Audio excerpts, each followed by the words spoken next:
Good morning, everybody. It's a strange layout of the room for me because I have to go like this, like watching a tennis game to see you. But I hope it will not disturb too much of your experience. And let's say, so the topic today is actually variable templates. Yeah, I have to read that carefully. It was Variadic Templates on Monday, and there have been other talks on using constexpr and stuff like that, and you will see a lot of auto constexpr today. But let's start with some motivation is not that important, you're already here. Some basic ideas where things like constexpr computation comes from actually. Since the beginning, I would say, we have constant expressions in C++. And we were able to define constants, and if they were global or namespace scope, let's say like that, they were more or less computed by the compiler. And that meant we could actually use these constants as names within contexts where the compiler requires a so-called constant expression. So an array dimension is something where the compiler wants to have a constant expression, and to get rid of pound define things, you better use const to define these constants. The problem is, without macros, not really interesting computation could be done except for simple things. And is anybody aware of another constant expression context except array dimensions? Come on, I could ask my students, they should be aware. Or John? Switch statements, initialization for static integral const data members. Okay, initialization of static data members. Another constant context, yeah? Definitions and non-class template arguments. Okay, non-type template arguments and enum definitions. Okay, we got a collection where we can use these constants. And the non-type template arguments is actually the key to that was more or less discovered that templates actually allowed compile-time computation, and because of recursion that's possible, more or less it's and conditional operators, it's more or less Turing complete, at least in theory. In practice it might fail just heavily because the compilers set limitations on how deep the recursion could be, but you can compute more interesting things by using templates with non-type template parameters. And that's a classical factorial example, computing the factorial values up to whatever the size t type allows you to represent. So we have templates, it works, and if you look very closely at what you can do in template classes, if you have a static const member variable of a class template, that's actually a variable depending on the template parameters. And that's the key idea, and if you do things like that, you come up with what we will see later as variable templates. Now in C++11,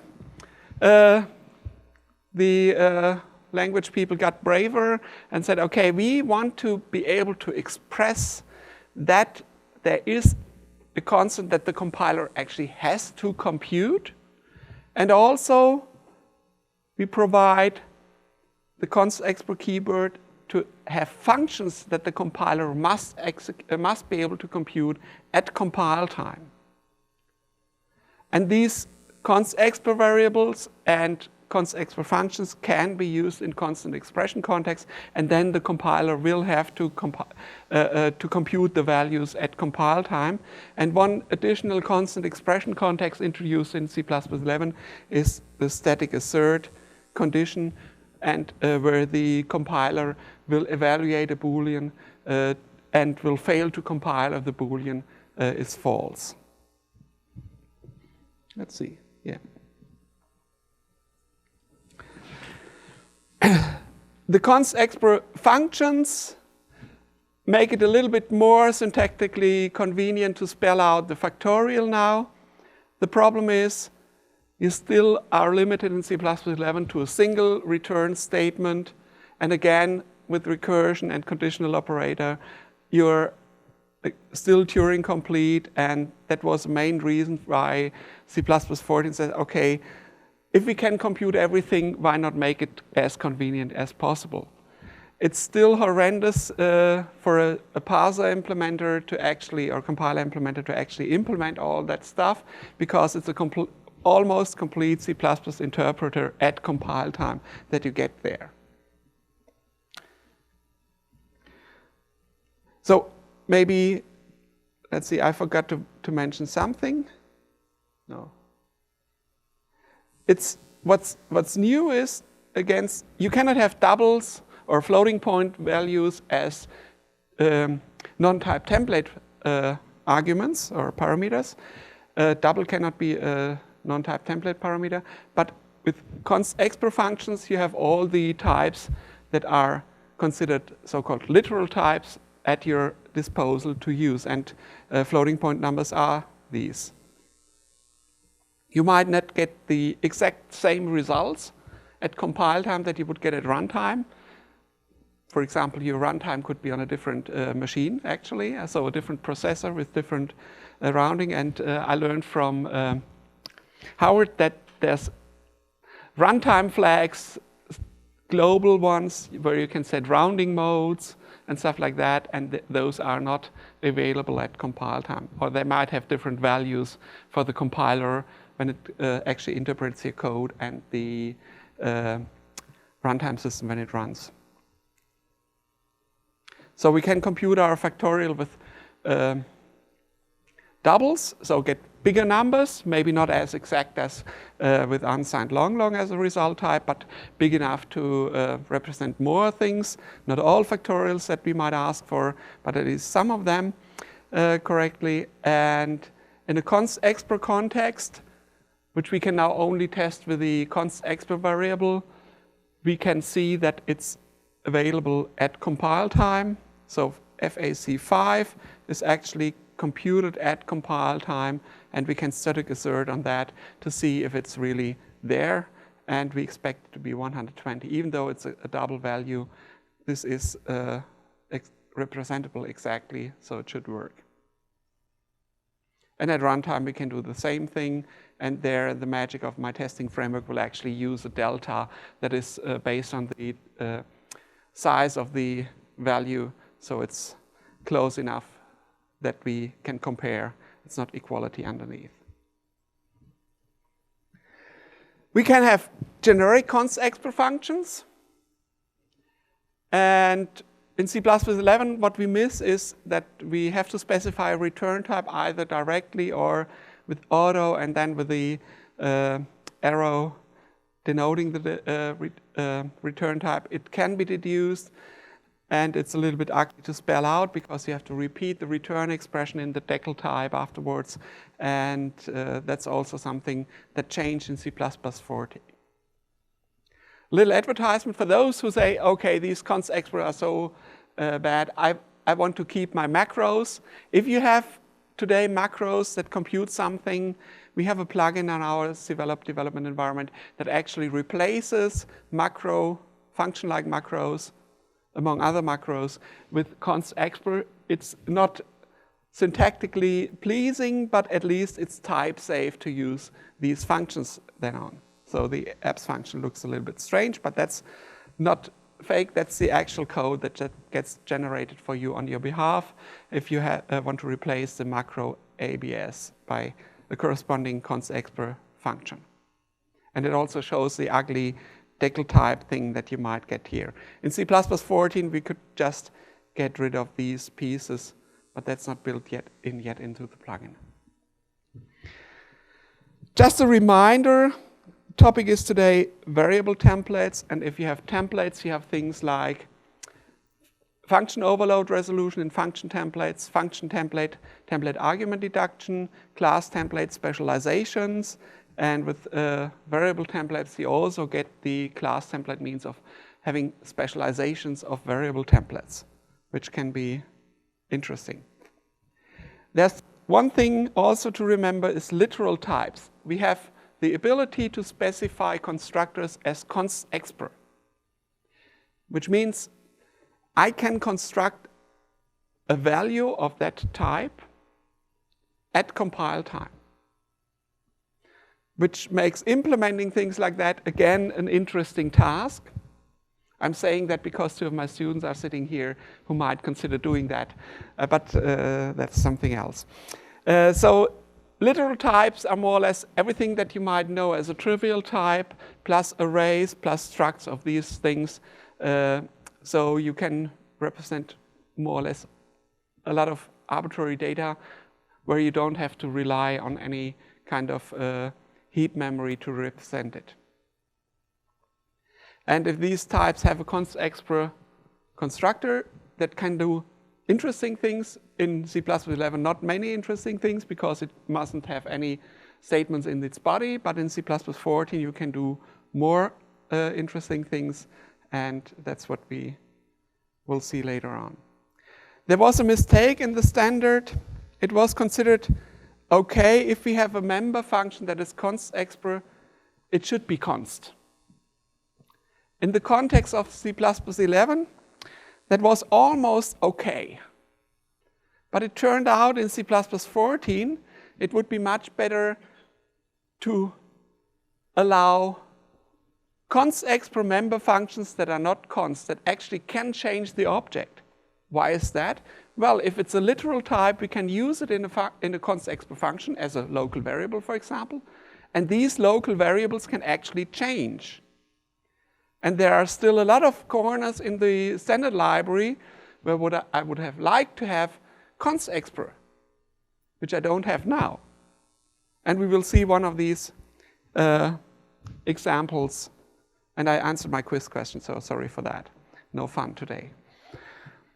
Just a little excursion. Some of you might have been to the Boost unit talk yesterday, and this is a poor man's version of a unit. Literal types can, or if there will be a new version of a unit framework or library, it should be using literal types to represent compile time constants of, let's say, a velocity or a distance. We already have one of those types. It's called duration in stud chrono. And if you want to learn more, there are some people here who will actually know exactly how it's implemented and how it works. What we can then do is having user-defined literal operators, let's say for kilometers per hour or meters per second, to represent constants with the user-defined literal suffix to represent these velocities. And if you work in physical domains and don't want to use Boost unit because it turns out to be hard to use, as I learned yesterday, do something like that until we get something in the standard. And I'm eagerly waiting for an SI unit library to be standardized. And whoever is coming up with a good one, I'm happy to support that. Now back to C++14. I spent 50 minutes on history lesson. We are now in 2015, so we got compilers that are actually able to do things, variable templates, relaxed constexpr functions, and the famous integer sequence. So that's the slide I showed before. And if I press the right button, we will see how it transmutes into factorial at compile time with a variable template. How does it work?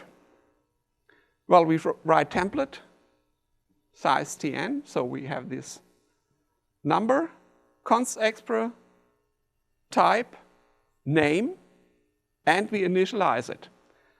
And for those, variable templates are actually for constants.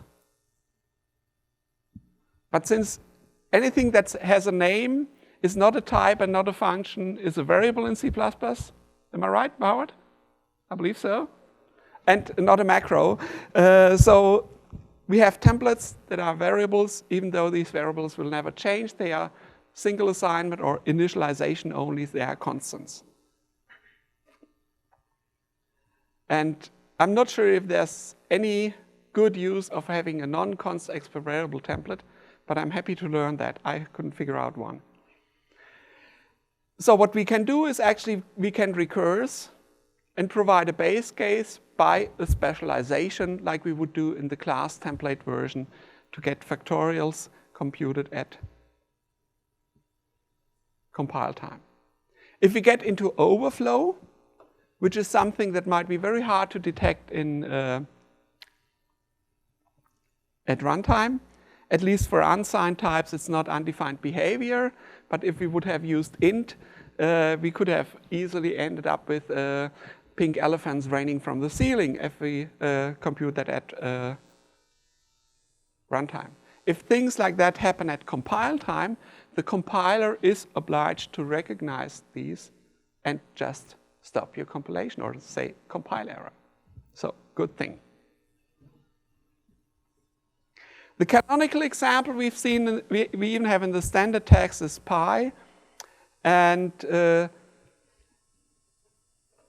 we can have pi, a single definition for, let's say, doubles, long doubles, floats, even complex, I believe, should work. And even we can define a pint where we just say, okay, it's pi of int, still valid. And it's valid because of these tiny little round parentheses. There's a question? Oh, I'm sorry. I'm not sure if I pressed the wrong button. Yeah, sorry. Go ahead.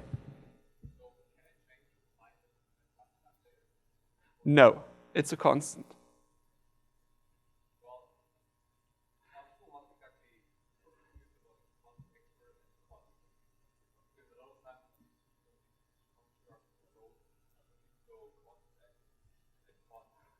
So the question, I repeat the question. First question was, can I change pi or pint at runtime? No.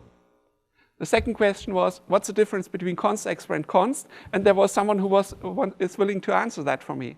Go back to the previous slide where it said there, use constexpr, the compiler will run it through the interpreter, and you get the overflow to get an error. If you use const, like existing const, and you won't get the overflow error because it's got value of constant. And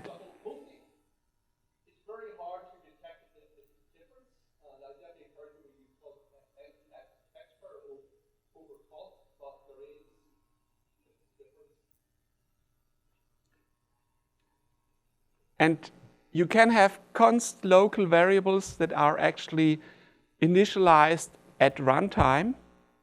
And you have const data members and classes that you can also initialize at runtime. They have to be initialized by the constructor, but they are still guaranteed not to change after they've got their value.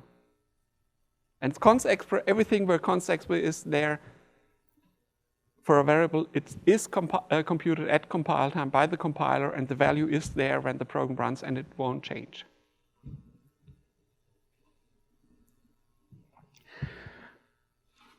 Okay. Sorry, I wanted to.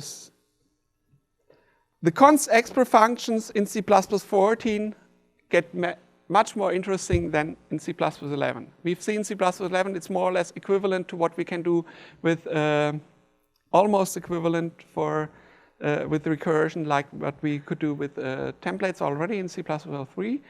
In C++14, we can have real code. We can have loops, we can have recursion, we can have arrays, we can have references. But all these things must be available at compile time. So we must not use things where something is something like memory. You cannot have a vector or a standard string.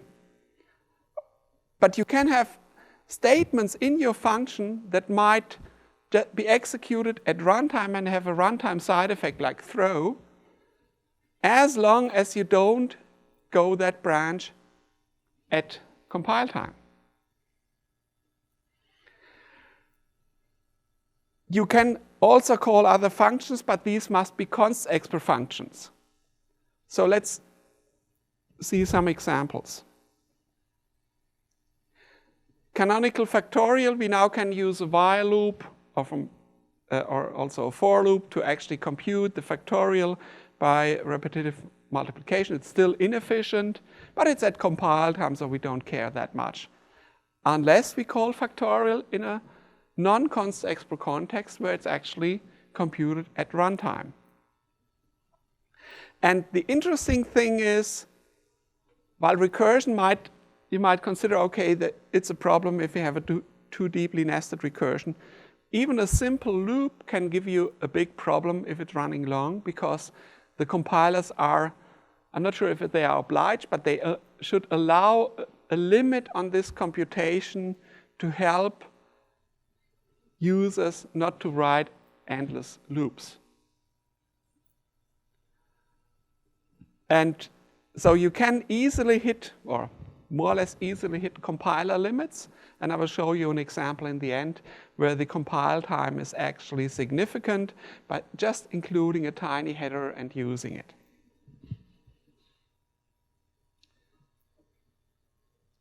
So we get back there. I'm sure some of you have seen this comic, and I'm not sure if I'm allowed to show it, but I'm just doing it.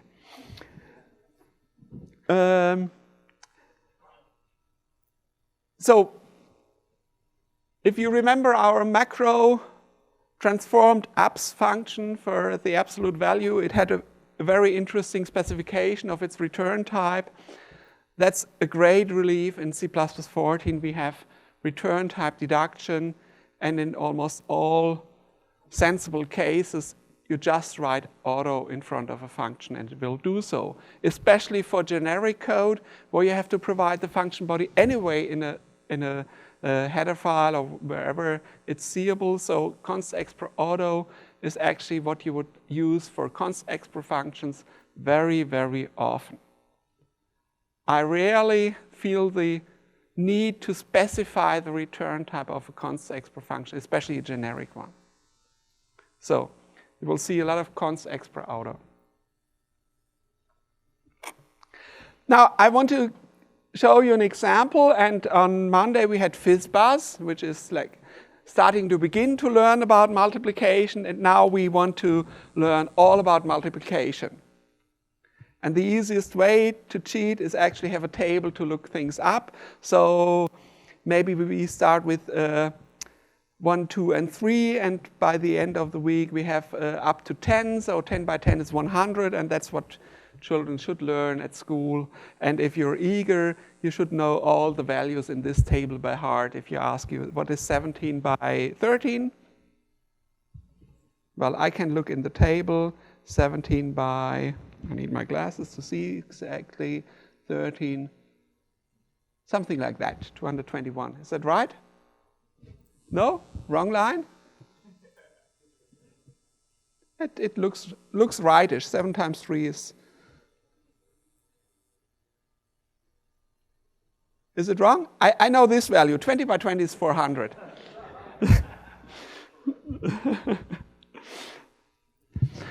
Okay, how can we do that? And I want to represent it as a string constant computed at compile time. That's a quite challenging task. It's a bit more involved than the FizzBuzz example of those who have been on Monday. And to actually get there, I show you something. There's, again, a bug in the standard. Std array is considered to be a replacement type for arrays. And with constexpr functions, where I can have local variables of arrays, array type, it's no longer a replacement because we forgot to specify that the mutating member functions of std array are constexpr, which they could be.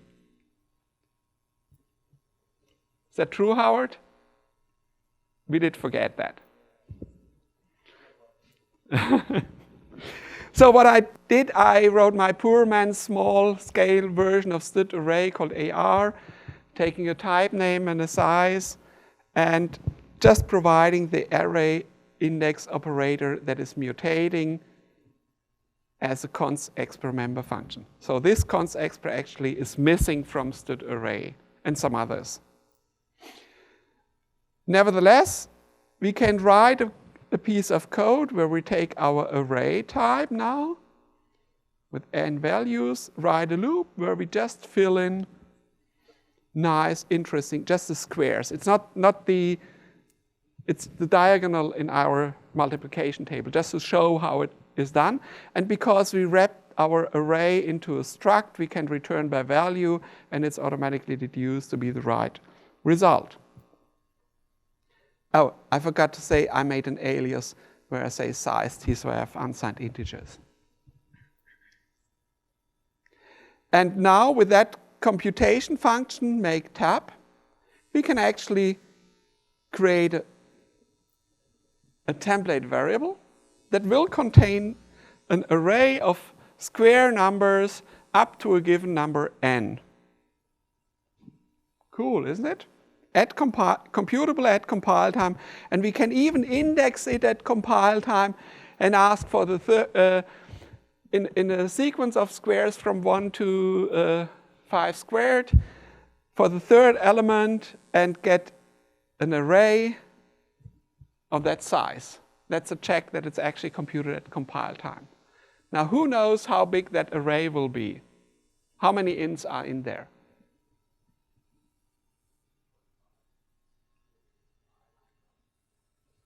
Guess. So we have 5, 25. You always surprise me. It's 16, yes. And why?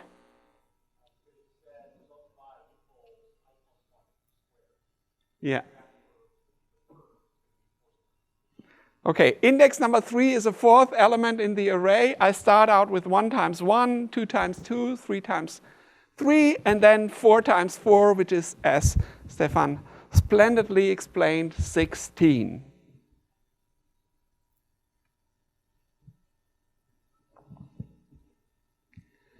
Okay, I already said most of that, and we want to go further. When you start out and try to, let's say, now I'm cool, it's a new feature, and I want to use it. It's always people, it's a little bit like teenage sex. You learn something new, and you want to use it, and you're doing it badly. And the thing is, you end up trying to do things, and they don't work. And the point is, once I have something as a function parameter, I no longer, even if it's in a constexpr function that's called only in constexpr context, I have no chance to get that number to be used in a real constexpr context. That doesn't work. Nevertheless, I will show you soon a trick how to get around that a little bit. But you cannot have regular function parameters and use them as template arguments.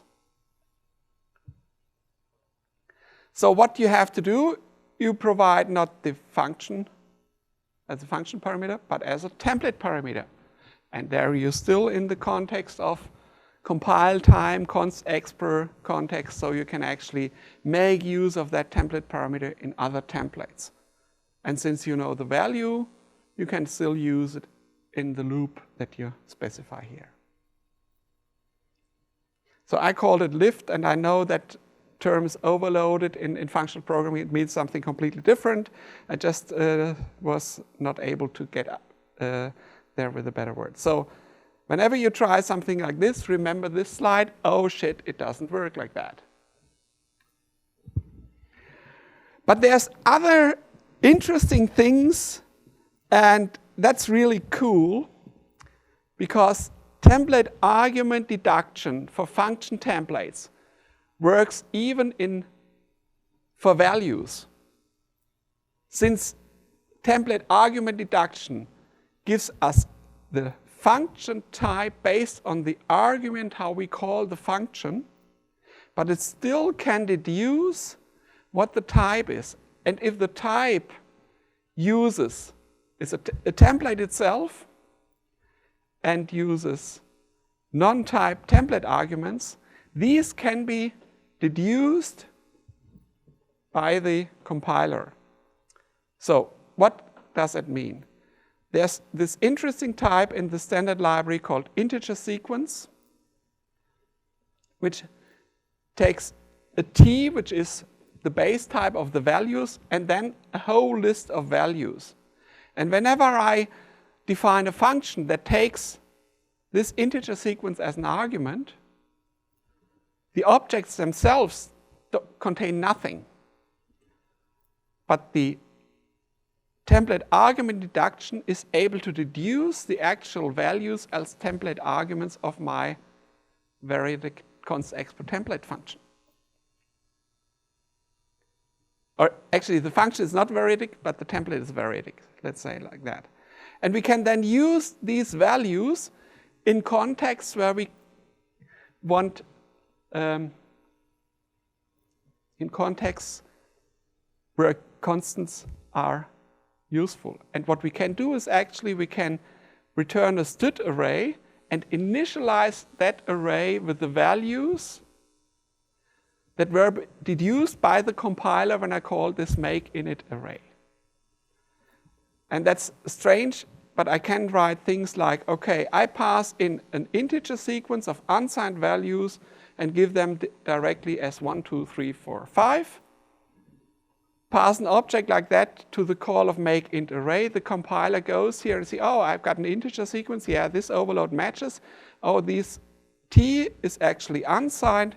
These values are 1, 2, 3, 4, 5. So I use, okay, size of values. There are 5 values. So I get an array of unsigned 5 with the values there of 1, 2, 3, 4, 5. And I can make another array. Unfortunately, this code has been copied from 2 places, so this should be B. I can use make_index sequence. That's a factory template class that generates integer sequence of size t with the indices 0 to 9. Now you can ask, what can we do for? Remember our table that goes 1, 2, 3, 4, 5, 6, and so on up to 20, and in this direction. So we actually need 2 of these, or at least one of these integer sequences with 1 to 20, and then we need some magic to actually initialize an array, a 2-dimensional array with these values, and then we get the table with values. But I promised we want to have a string. And that's where we get to compile-time sequence handling. So if you're a template metaprogrammer, actually using integer sequence is much easier to provide things like concatenation or concatenation of single values. For example, we can I make an alias for character sequences for individual characters. These are not strings yet, but we will get there soon. So we have an integer sequence of char with any kind of elements. And once we have such a char sequence, we can create a type that contains the same characters as template arguments plus a new line character. So we can do string processing at compile time using these integer sequence objects. It's still not a string, but to get a, because it's recursive, or it's not recursive, but we want to have, if we don't have anything left, no argument, I have an overload of new line, just creating a char sequence with a new line. That's just for convenience, we will see soon. And now we can concatenate such 2 of these sequences.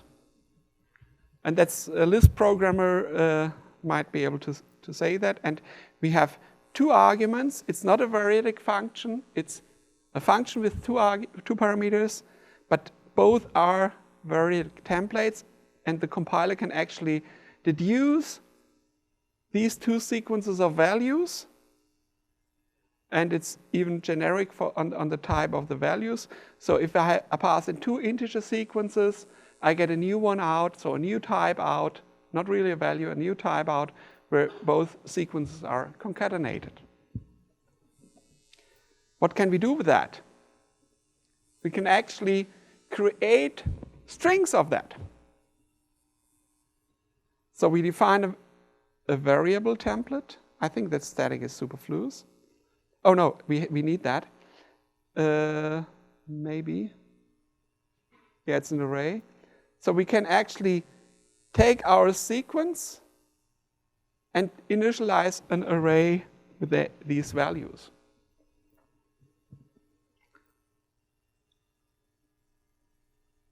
And we can create such a string from a sequence at compile time by returning it. And I'm somehow unsure why I did this autoconstref thing to local, but because it's in constexpr domain, everything is actually fine, I believe. Yeah, you cannot return an array by value, that's a problem, unless we make our std array aware of that. Yeah? Go ahead. I'm a little confused by, if you look at the concat sequence, you have two Variadic templates. I thought you only had one. S and T? It works. Compiler knows since it's the same type S and T. Yeah. It's How does the compiler do this? because the function itself is not variadic. It has two arguments. So you actually call it with two values. And from the type of these values, it can deduce these sequences of numbers. It would not work if you have, let's say, if you would have a function where you write S and T directly here.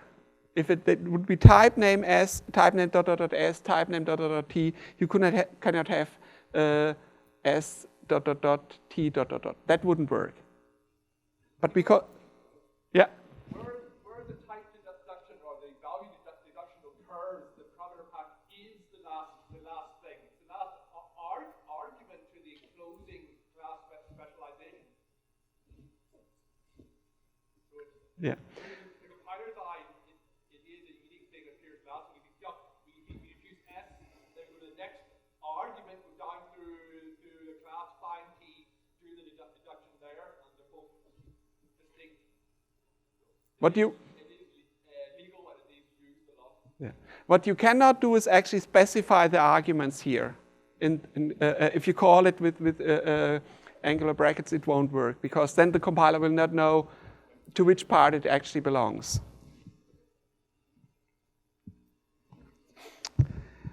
Now we have sequence of values, we have string handling, and now we have to get from values to strings. And well, we have to dig deep in code. Let's see, at least people of my age wrote in their youth, where we actually divide by 100 or divide by 10 and so on to get the actual ASCII conversion. So I wrote a little helper function, make digit char to be called with a digit and a power of 10, which starts at 1 and getting a 0, either a 0 or a blank, so we don't have leading zeros. And believe my magic, we return a character value if the digit is too big. I divide it and add a 0, or if it's less than the power of 10, I just return a 0, which could be a blank or a 0, depending if it's in the middle of a number or not. And then we take that. Now here, see again, we use a template parameter for the number we want to convert. And we say, okay, it must be less than 1,000 because we have a fixed size that we actually generate. There are workarounds to get a variable size, but I want a nice layout table. And I get a blank, a character sequence where I have a blank, then a character for the hundreds, a character for the tenth, passing in the remainder by division of 100. If it's greater than 100, my number, I say that the 0 is actually a 0. If it's less than 100, it might be less than 10, so we want a blank with a leading blank. And then in the end, I take the remainder of divided by 10 and just say, okay, I want to have 0 there. And I believe that might be a mistake here.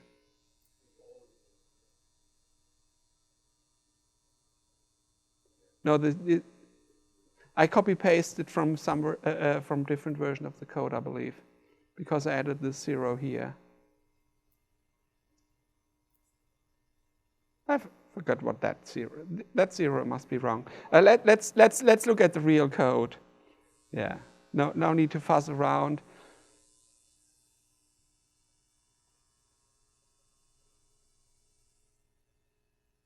Come on. Here we go.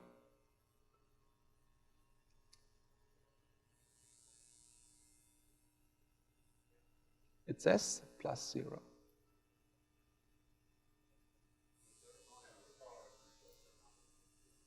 Oh, it's a char. Yeah, I don't need to call make the char. That's it. I do it like I did it 30 years ago or so. Okay. Get back to the slide where we've been. Okay, now we have a functionality to actually create a sequence, a char sequence of characters representing the converted version of an integral value less than 1,000, a positive value. Wow, we have printf on steroids.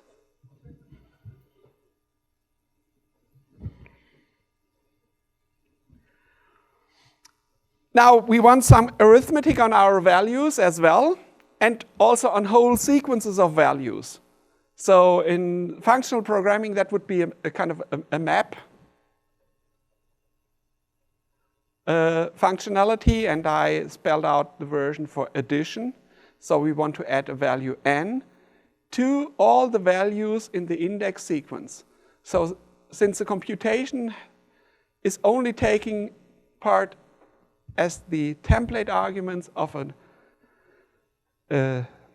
type,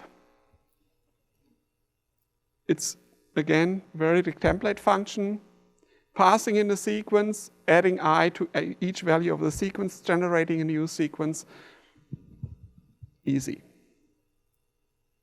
We can do the same with multiply, pass in a factor, and create an index sequence from the factor times the elements in the index sequence, and we see calls come from columns, and that's the basic where we start out with multiplying the values in the table to get our multiplication table.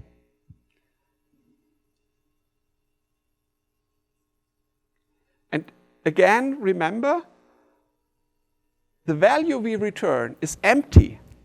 It's the type that's has the interesting property of containing a sequence of numbers. That's something you get your head around. It's not what you get regularly.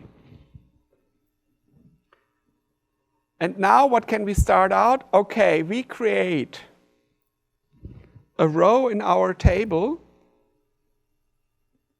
passing in the row, passing in the number of elements in the table. What do we compute?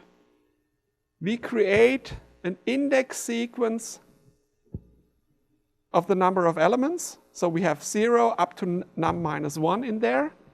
We add 1 to each element, getting an index sequence that has 1, 2, 3, up to n.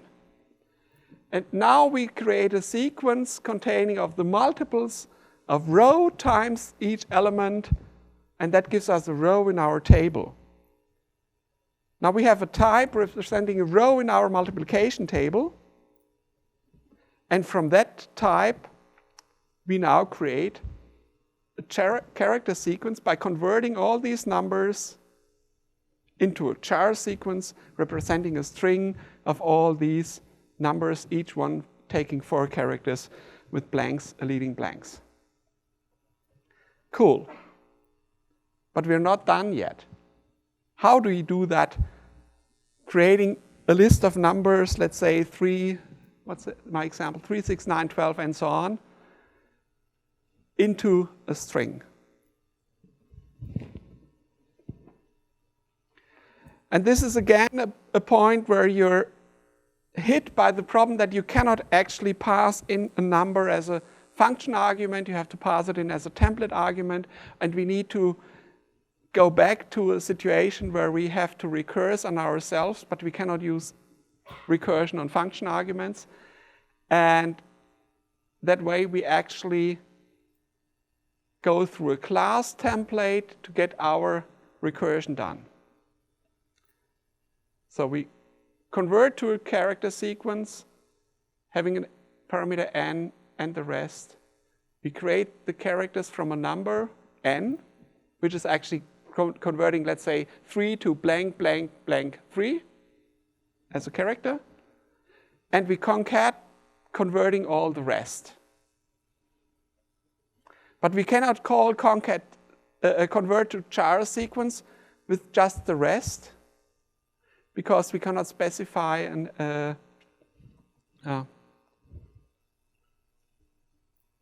we have to recurse indirectly through a class template, because we won't get, how do you explain that? It just doesn't work. I have an explanation.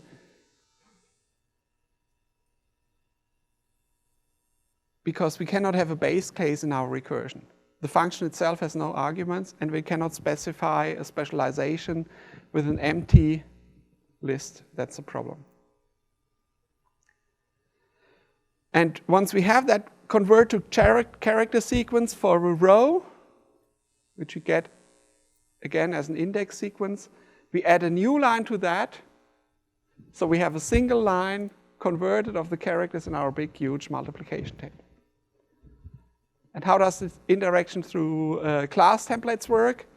Well, with class templates, we can have specializations. So we can have a base case where we have an empty sequence, and there we return an empty character sequence. We have the regular case where we actually recurse to convert to character sequence that we have seen before, and that's the one we have seen on the previous slide. We just have to provide a forward declaration. Okay, there is a class type, a template class type, convert to character sequence impl, taking any number of integer values, size t values, and because the rest might be empty, we have to provide a base case specialization with an empty list of values, and there we have an empty character sequence. And if you recurse in your head nicely back and forward, you will end up with getting exactly what I promised you will get. And I will show you the code compiling and running. Now we have one row in a character sequence, and we want to have a whole table of those. And again, we have to recurse the same trick again. We have a make rows as character sequence. These are all the rows. We concat a sequence where we have a single make row that we just have seen, and then a make rows as character sequence implementation for the remaining rows. And again, that recurses, and it's like fighting a snake where you cut off the head and it gets a new head until you're at the end. So same mechanism here again. General case with multiple values and a leading value. No, that's the number of elements you want to have in a row. And then the base case, nothing left, where you have an empty thing. Now we have to combine the table. So we have a complete multiplication table. Oops, sorry, that's not code in the.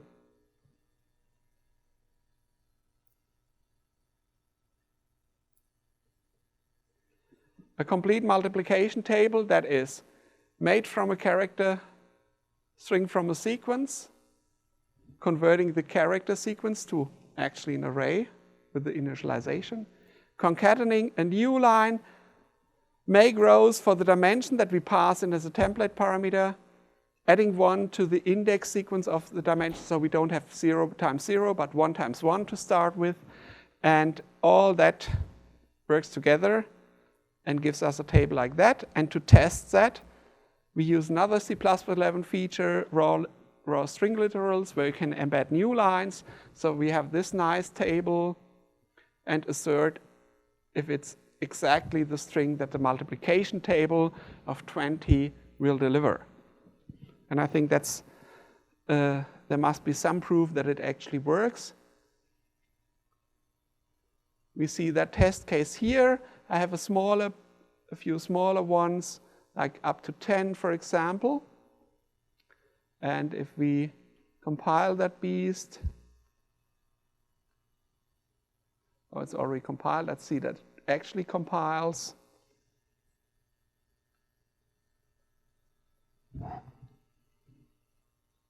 Yeah. And let's run it.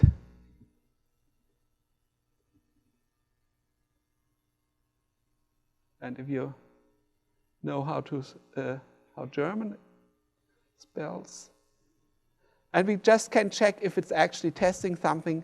We say it's 40 here. Just cheating. And by the way, all the code is available online on my GitHub account. Let's see if I can make it a bit bigger.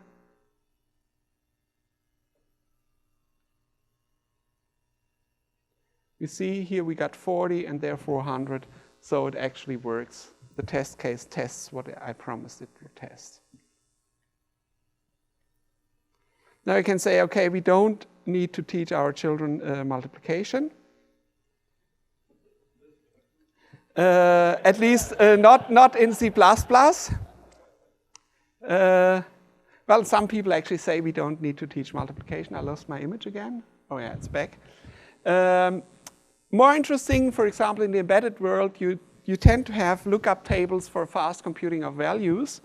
And what you can also do with the same practice is actually compute a sine table. And I implemented the Taylor series development. I don't want to go into all the details because I'm very bad in math, so my implementation is really ridiculously bad. But the interesting point I wanted to show you are two things. One, that there are things where you can make use of variable templates. And the other thing is, if you do things like that, you easily end up in the compiler limits, and Clang allows you to expand that a little bit, of how many computations you do actually at compile time. So when you write libraries and make really interesting uses of constexpr functions, C++ 14 constexpr functions, you very easily annoy your users, not only by too long compile times, but actually by compile failures because you go beyond the limits. So a very tiny header file might actually break all your compiles if you include that. Just be aware of that. So another means of sabotage possibility. So the same trick again is what I'm using to have an array where I compute the sine values using a variable template 2pi, which is actually 2 times pi. Having an interesting pack expansion by dividing actually each index. So I split the circle by how many values I want, per degree or per minute or per second. Just if you do it per second, you will wait hours or never finish because the compiler crashes. And compute, the problem is this sine function is not the built-in sine function because it's not constexpr. It might be in the future, but it's not as today. So I implemented a very stupid Taylor series implementation of sine, which is really, really bad. Don't do it at home. Don't copy the code and use it in real-world software. I told you, don't sue me. It's just to demonstrate how to compute such a table at compile time by saying, okay, I want so many values in my sine table. And it goes once around the circle. And these are all the code pieces I'm not going into detail with. I have this pi again, and I adjust to pi's to range between minus 2 pi and plus 2 pi to actually be able to get better results from the Taylor series. The interesting thing I wanted to show you is actually, oh, I forgot to update that, is a variable template that is actually useful. And a variable template that takes degrees, minutes, and seconds and delivers the, how do you say that, the radian value of the arc that you're representing with the sine. And it just computes degrees plus minutes divided by 60 plus seconds divided by 3,600 times pi divided by 180. So that's the formula underneath.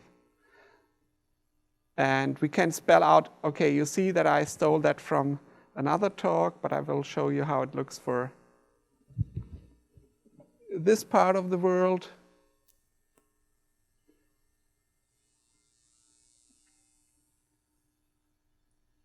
Where is my?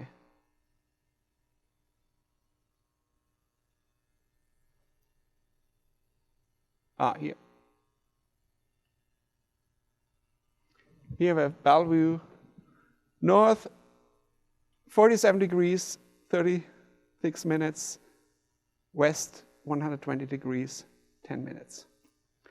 And this is a test case. Let's see if I can compile and run it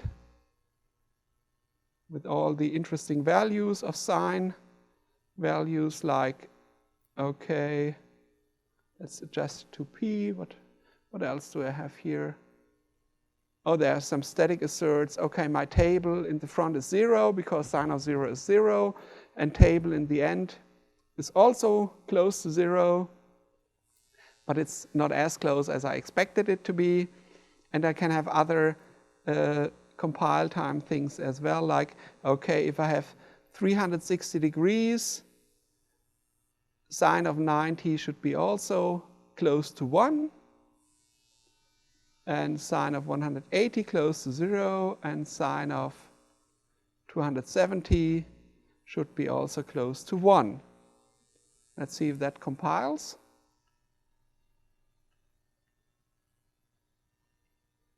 We get some undefined uses of Bellevue North, and it compiles, so these static asserts actually work. And let's see what our test cases say, if they're all still okay. And they're all green. And now I will show you something interesting, getting rid of these things. And now let's do something interesting. We want to have a sine table that is by the minute.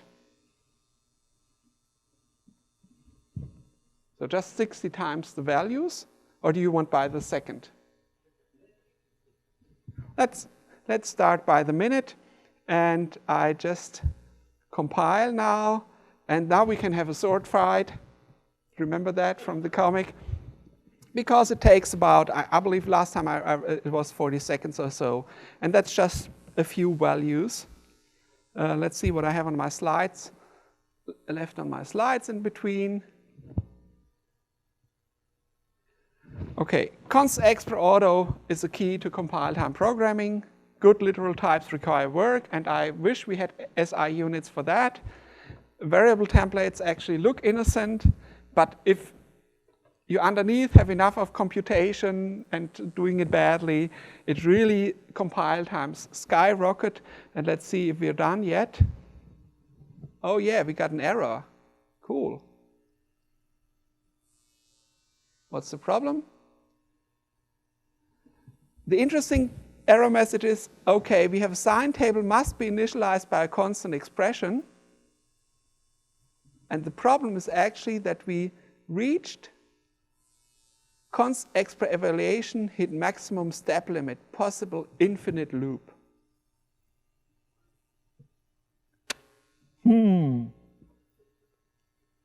Let's see if I can cheat again and say, okay, we don't do it by the minute, but maybe only by a 1/10 of a degree. Let's see if it's still in the range where Oh, I believe I know what I forgot. I didn't extend the compiler built-in limit of 1 million steps to 2 millions. Yeah, that's the thing. So there are compiler settings to do that. Oh, it should say something, constexpr steps.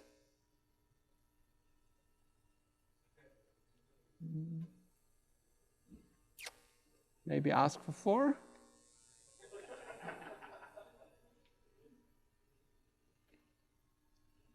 I did save. Okay, wrapping up. Interesting things can happen, and if there are more questions, feel free to ask. All my slides are on my local wiki web. The code is on my GitHub account, and I will tweet the links if you be patient during the day. Questions?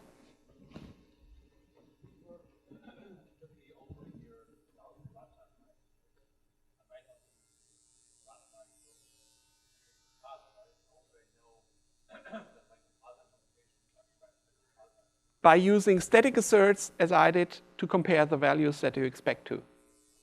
And you can also write runtime tests for the values, which I also did. Yeah, but like, look at the results. Can I look at the results at compile time? I would say you compare them with the expected values. You cannot. The only means to look at the results is actually enforce a compile error where you might see the result and you will not see that.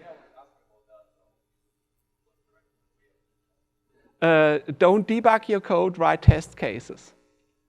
And static assert is one of the means to actually test it at compile time. And you're free to use the values that you compute at compile time at runtime to write these test cases. And Stefan has a very good comment on that, I believe. Oh, you have another question. So I hope I answered your question. So the question was, how can I check it? And the answer is, do it. Stefan? You said you needed a struct helper first, but I believe you do that with ordinary function template overloading. So the question is, I can do it without the recursion through the class templates, and Stefan believes it's doable, and I'm happy to be shown that because I couldn't figure out how to provide the base case overload. Because you get 2 matches in the overload set where the compiler doesn't know what you mean.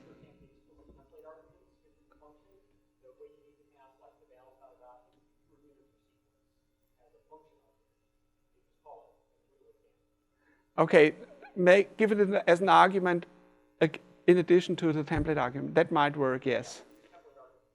Yeah. I will try. So next year, this topic is already set. Yeah, another question? Yeah, so I happen to write many other functions which are complex, maybe nature and static asserting the value ranges which are difficult sometimes with functions just not like that. Yeah. That's fine at compile time, but I want to alert something at runtime too, so I cannot put any assertions or whatever there. And you just said before that in plus 14 will be possible to make such functions to have branches, which use runtime stuff like throwing exceptions. What does that look like? But testing it by endless to your own test. And now I want to throw this or assert or whatever at runtime. So the question is, can I not only static assert my constexpr functions, but also assert at runtime? And you have if and throw available at runtime, so you can actually throw at runtime in a constexpr function in C++14. And you can even leave out the static assert because it will not compile anyway. You can just use a throw because whenever the compiler hits a throw at compile time evaluation, it will fail to compile. So you have a single test. Exactly. So easy. More questions? We just need to stop some time, yeah.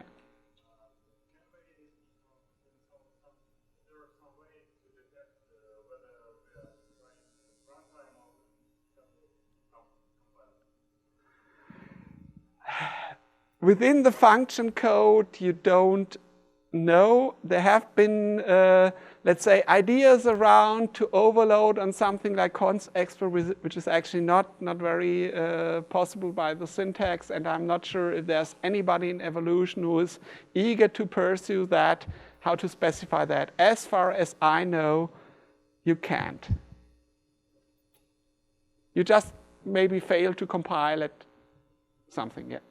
Another question?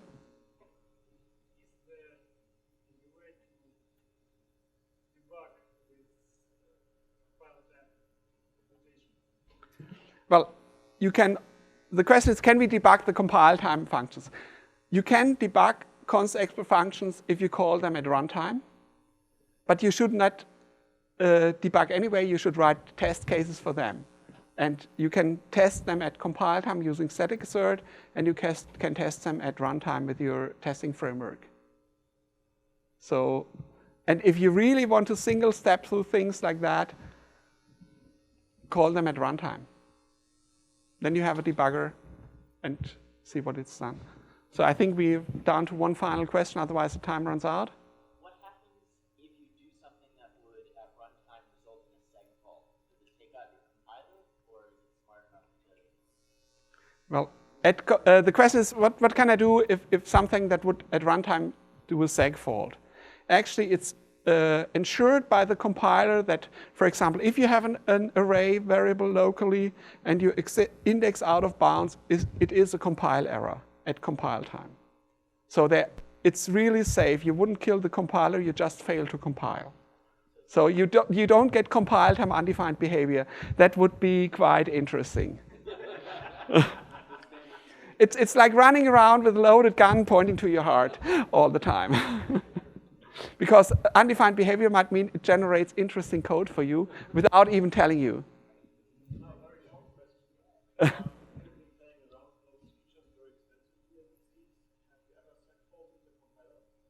Let's say I crashed earlier versions of different compilers, and for example, GCC before 5 wouldn't be able to compile the code, and I'm not sure if my current installation of GCC actually compiles all of my code now. But you're free to try yourself at home.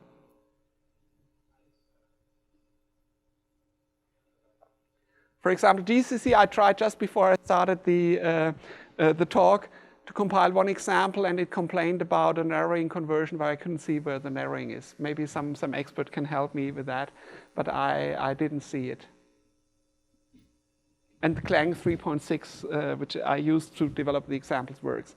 And only the Clang that I compiled myself from the LLVM repository, not the Clang that comes with the Xcode. They broke C++14 constexpr support in some means. So I hope no Apple guys to complain about are here. I hope not. Okay, I thank you very much.